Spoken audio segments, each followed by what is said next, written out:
Let's explore the intersection of meditation and antiquity.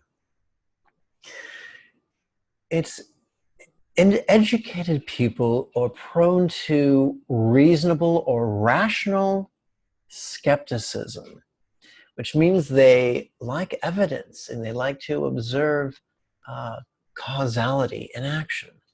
For instance, it's lovely to receive teachings from an oddly dressed fellow and notice the results. But it's so interesting to determine or to ask whether the oddly dressed fellow in question has made these teachings up or whether they have a historical basis. Now, wherever there is fundamentalism, wherever spirituality has been infected with patriarchy, there are going to be people who some will deliberately lie and others will simply mindlessly parrot lies they've heard, not knowing their lies. And in that context, a typical practice is, in the name of establishing credibility, just adding another zero onto it. What? You think it's a year old? No, it's 10 years old. What? Did I say it was 10 years old? No, it's 100 years old. What? Did I say 100 years old? I mean 1,000. Did I say 1,000? I mean 2,000. Did I say 2,000? I meant, 2.5 millennia. So, but when we look at the oldest set of teachings attributed to Buddha, I'm looking at the Sutta of the Kalimas de Lama, as well as the Padinibbana Sutta. We're cautioned not to trust a teaching because it's old or popular or prestigious. The only test of a teaching are the results that we generate when we consistently and correctly apply it. That's it. It doesn't matter how old a teaching is or how popular a teaching is.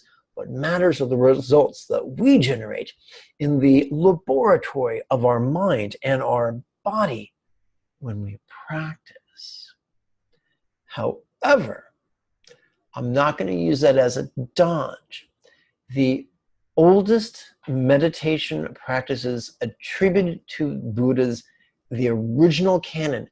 Now, there's a huge flaw here. The original canon was not written down for, some scholars believe, 3 centuries until after Buddha's death. So there's a large bullshit gap. They may have been faithfully written down. They may have not been faithfully written down. We don't know. Luckily, we can always apply the litmus test of applying the teachings consistently twice a day for 6.5 days and noticing the results. We practice a teaching and become so cranky and so anxious that people call us Little Darth Vader.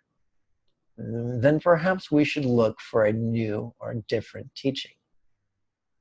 So the oldest teachings in Buddhism would be the Anapanasati set of practices, concisely taught, or I should say Buddha's 16 meditations, concisely taught in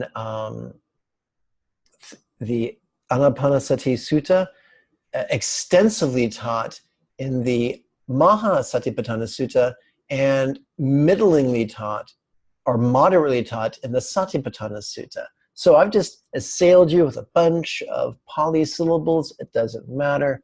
They can be attributed to specific texts, which tradition tells us goes back to approximately 22 centuries ago, but we really don't know.